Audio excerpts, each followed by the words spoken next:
Hey, what is up guys, GuitarRock here. Welcome back to another Brown Dust 2 video. If you guys are not aware, we got a rerun coming real soon for Mushoku Tensei collaboration. Alright, this is of course going to feature two characters. Alright, both Roxy and Eris will be available right there. As far as I know, there's no new characters, right? These are characters that have appeared before. As you can see right here, it is happening on October 10th. So that's going to be about 1 week from now. So with that, let's talk about how strong these characters are and whether or not you should be pulling for them for your own account. But before we proceed, a quick reminder, right? Make sure you guys use this coupon code because I don't want you guys to miss out on this. This is insane, alright? So there's 1, 2, 3. I'm not sure if the old code still works, but 3 codes in general. This one is going to give you 10 tickets, the full moon 25. So make sure you guys use that. I'll have it pinned in the description below. So make sure you guys check them out. Alright, so 3 codes in total. So there are a total of 2 costumes, alright, so both for Roxy and of course Eris. So Roxy is gonna have 2 costumes and Eris is gonna have 2 as well. So whether or not you want to pull for them, it really depends on individual accounts, and I'm gonna try to give you guys recommendation based on who you have, because this is going to be a very important factor, right? Because a lot of people always come to me and ask, should I pull them? Should I get these characters? I think the answer is it depends, and hopefully that's where this video comes in, and hopefully we'll be able to explain more things for a lot of you guys out there, right? Because there's a lot of factors in this game, and you know what? These are relatively old characters. They have been power crept a little bit. If you care about getting this beautiful, what do you want to call this, L to D or whatever, the animation stuff, sure, right? You should at least get 1 copy so that you can have access to them, since these are limited characters after all. Now there's a chance that they won't ever rerun ever again after this, so if you want to snag them, you still can do that. And also one thing to consider as well, not just about getting the characters, you can also consider getting the weapon, right? So weapon is also going to be something that, you know, you can also talk a little bit more about. As you can see, I have this Eris at +2. So let's jump into it. Let's talk about both Roxy and Eris, which one is going to be better. Now let's just first talk about Eris as a whole. As you can see, I got 2 variants of Eris right here. Both are going to be you know, they are not maxed, right? So I am currently have the catgirl Eris at +4, and then we got this particular one, the default one, the Esteem Adventurer. This one is at +2. Now let's just jump into preview here, and then you can see where this comes in, right? So at +1, you're gonna have the SP reduction. So obviously it's gonna make her much more usable. But whether or not this is going to be strong for your account is going to be dependent on a lot of things. So Eris is a physical fire character. Alright, keep that in mind, right? She's a physical fire character, and in a lot of cases, I'm going to be honest, you're almost never going to use her because of the competition that we have right now. So what are the competitions that we have right now? If you're looking for physical fire, we got someone like Rubia, for example. Alright, she's a little bit more towards the DOT team, but the one that's much more consistent is going to be, of course, Leatrice. Alright, Leatrice is going to be one of the strongest DPS character for fire, right? So for physical team, and then of course we have characters like maybe Lethal as well. Alright, if you are into male characters, you are into dude, then Lethal is actually kind of decent, alright? So depending on what you're trying to do, even though most of the time you're not going to use him as like a main DPS, you're going to use him as a complementary character in a team to try to complement either your mid Leatrice or mid Rubia. And in most cases, I feel like Eris is going to fit that role as well. So she probably can work if you max her out, alright? So this particular costume, let's talk a little bit more about this.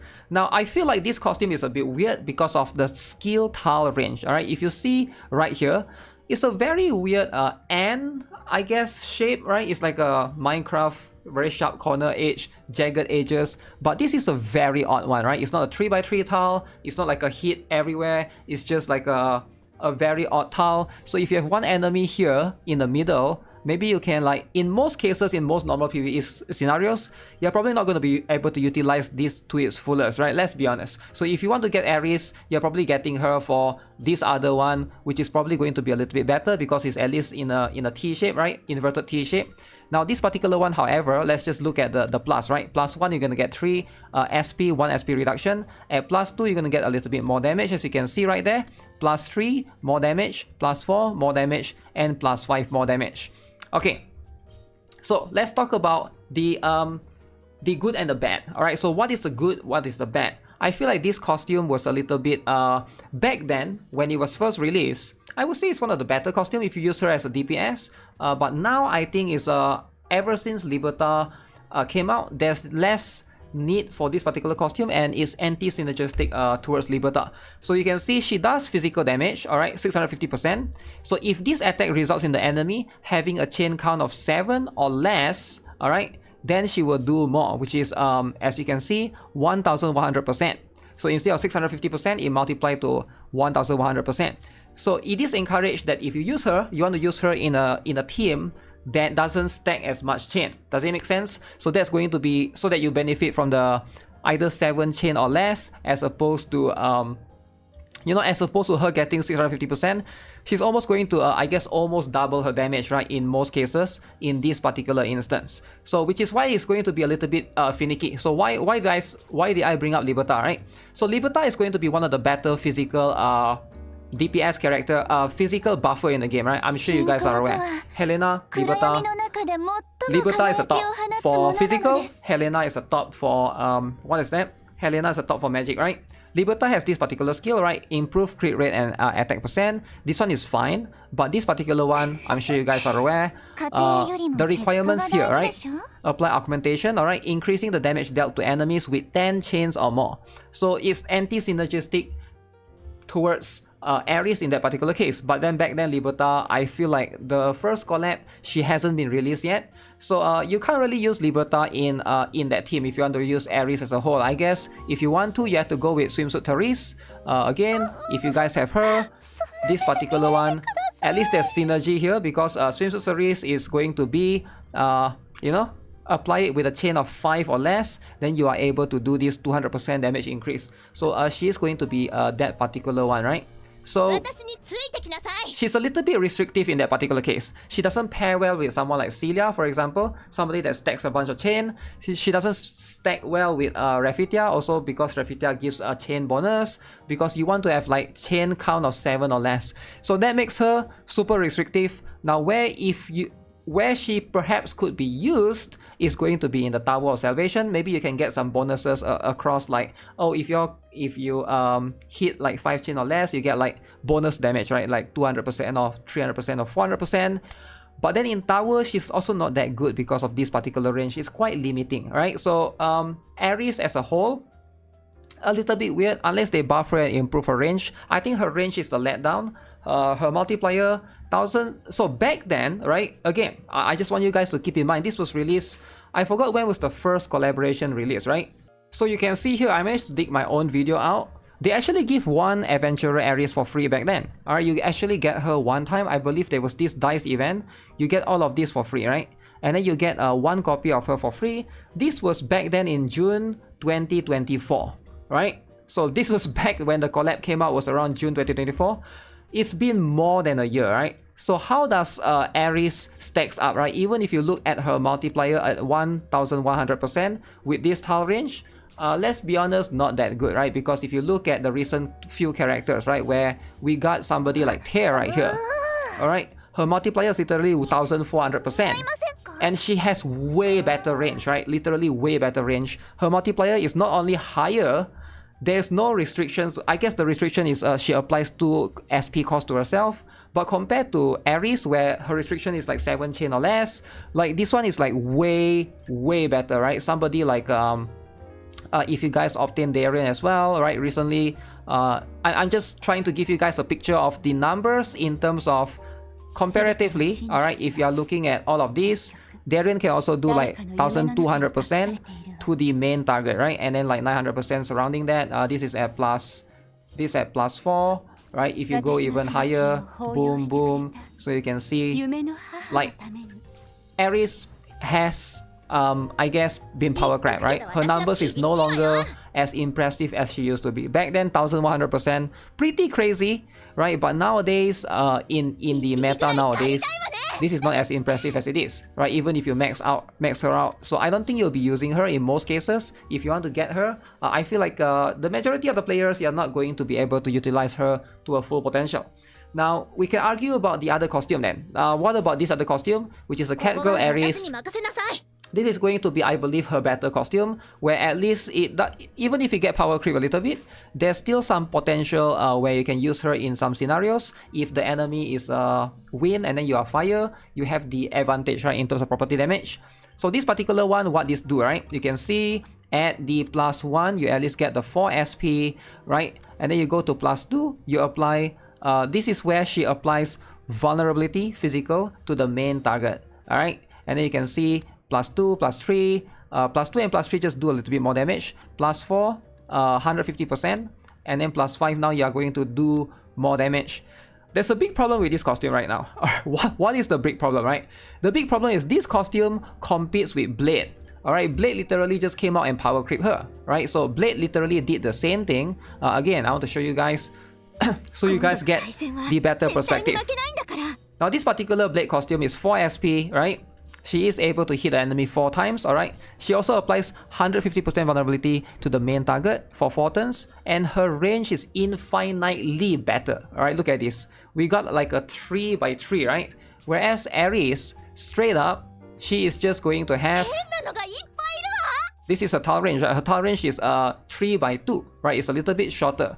So as you can see, that's going to be one of the problem, right? She do hit the enemy 5 times though. So stacking chain, she's quite high there, alright? 4 SP as well. The damage, 80%, so Blade does a little bit more damage. But other than that, it's pretty much the same. But in most cases, if you have Blade, like there's just no need to get Eris in my opinion, right? Now again, this particular costume, it's still really good, right? You are going to be able to, depending on the situation of what kind of your setup is going to be, for vulnerability for physical, it's either going to be Catgirl Eris, Blade, or going to be Rafina, this particular one, right? Whereas this particular one, apply 100% vulnerability to the enemy, but this one doesn't only apply to the main target, this applies team-wide, right? So this is still going to be good. Now it's going to depend on a lot of situations, depend on the costumes, right, that you have. I feel like Eris is going to be the one that you're going to use the least. Maybe the only situation that you're going to use her is when the enemy, for example, is going to be weak against your element.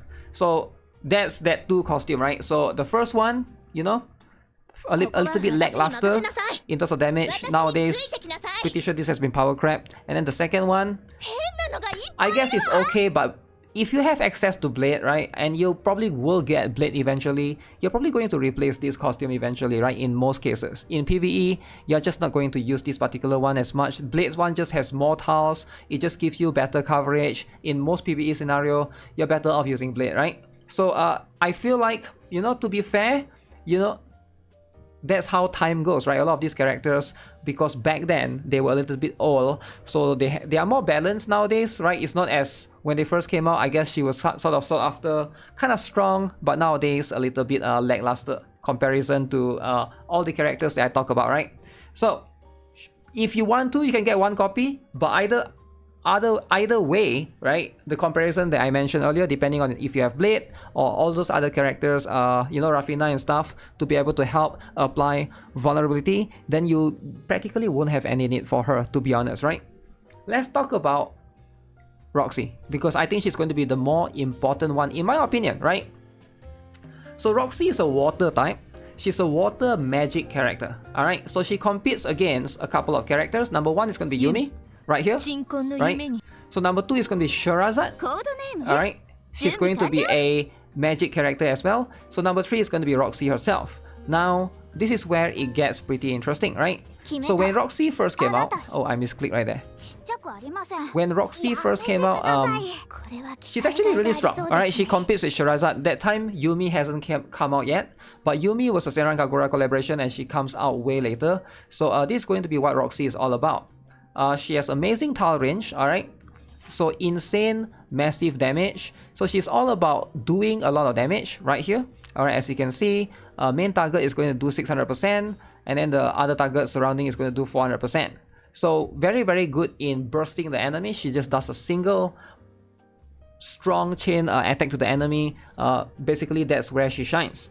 Now, in terms of her strength, again, this multiplier has since been power crept, right? Nowadays, comparatively, compare her to Bunny Loen, for example, that's just going to be better in most circumstances. But the truth is, she's still going to be kind of good if you are able to benefit from the tile range as a whole, right? So I do think that for 6 SP, a little bit expensive, can be difficult to use in some situation, alright? So you gotta know how to manage the things accordingly. But she doesn't have like crazy restrictions and all. It's just about trying to aim and trying to target the boss. So I guess the restriction is going to be the SP part.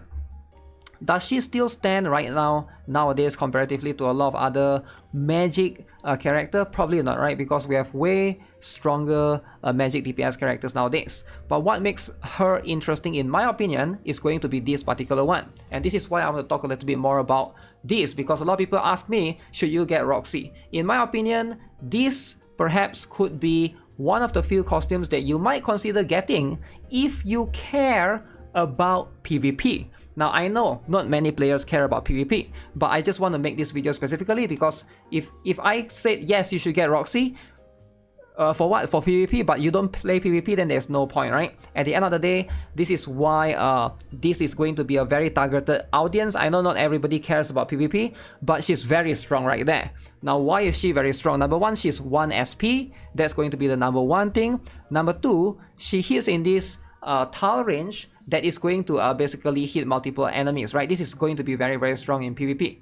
Number three, even if she doesn't one-shot the enemy, her damage multiplier is not that high, 70% times 3, she can still silence them, alright? Silence the enemy for 2 turns, which makes her a very strong attack character in PvP. One of the, I would say one of the better choices, right? Now, of course, in PvP, there's a lot of options, but there's not many DPS characters that do damage at 1 SP. Let's be honest, right?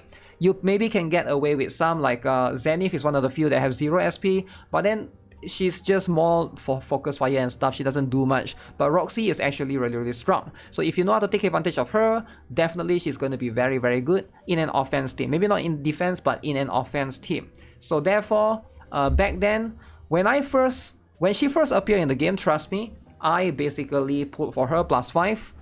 I get back the net return of how much I have spent for her in PvP, right? I literally get back all the gems I spent for her because that's how strong she is. She's able to carry me to above was it diamond, sometimes even to master rank, right? Which is kind of insane. If you care about that a lot, then that's going to be something that you want to consider, right? So that's pretty much where she shines at. I guess you can still use her in some other regular stages, but it's more to complement the other costume, because if you have this one is 3 turn, this one is 3 turn, so you're going to have 1 turn that you don't have anything to do. So ideally you want to try to get that. Now the thing is, you need to get her to at least +1, but even then her damage is not enough. I would say, like, if you can, try to get her to +5 if you care about pushing your ranks in PvP. Again, if you care about that, right? If you don't care about that, that's fine. That's why this video is for this particular purpose, to be able to explain to you guys where this character shines and what in one comparison are they going to be strong against each other, depending on the characters that you have. So I feel like Roxy right now, if you got Shahrazad, if you got the other one is probably Yumi, and then if you even have Morpia, you can get away with not having her, right? You can try to utilize the other few as well, right? Because I think Shahrazad is going to be harder to build because she is going to be a costume, as you can see right here. She got 4 costumes, right? I just managed to have all 4 costumes at +5 because I'm a day 1 player. But as you can see, that's going to be this stuff, right? So those are the competitions that they compete amongst each other, right? What are the alternatives? Probably we're going to have, in the future, we're probably going to have more and more characters of each element. So there's less need for you to be worried about that for now. But especially Yumi, I think Yumi is still very, very strong. Obviously, it depends on the enemy as a whole. If the enemy can get demolished by her tile range, because she's very, very strong, right? I feel like she's probably going to be solid for a while. They did rerun Yumi once, so you know, I'm not sure when this Senran Kagura will come back. But those are pretty much my thoughts of the Mushoku Tensei collaboration characters, right? If you guys want to get them, so I feel like they are kind of okay-ish, right? They are not like the worst characters ever, because there are way more options now compared to last time, right? And they are not the best either. So that's something to consider. So make sure you guys, you know, if you guys want to wait a little bit, I'm not sure who are we going to have right after the Mushoku Tensei collaborations goes away. Probably this collab will be lasting for throughout in the October, right? And then probably like November we're gonna have something else. So we'll need to see who those characters are. Perhaps we're gonna have I don't know, more swimsuits? No, I think we're gonna have the Christmas collaboration rerun. So that should be something to consider as well, especially for those of you who have never or have not yet obtained Bunny Celia or Bunny Eclipse. Those two definitely will rerun, and I think there will be one more costume out as well, right? That one is going to be a free costume. So we'll be looking forward to that. So yeah, that's going to be it for this particular video. If you guys have any more questions, feel free to leave it in the comment section below. A gentle reminder again, make sure you guys use the coupon code is pinned in the comment section below, right? As always, subscribe, have a nice day, goodbye.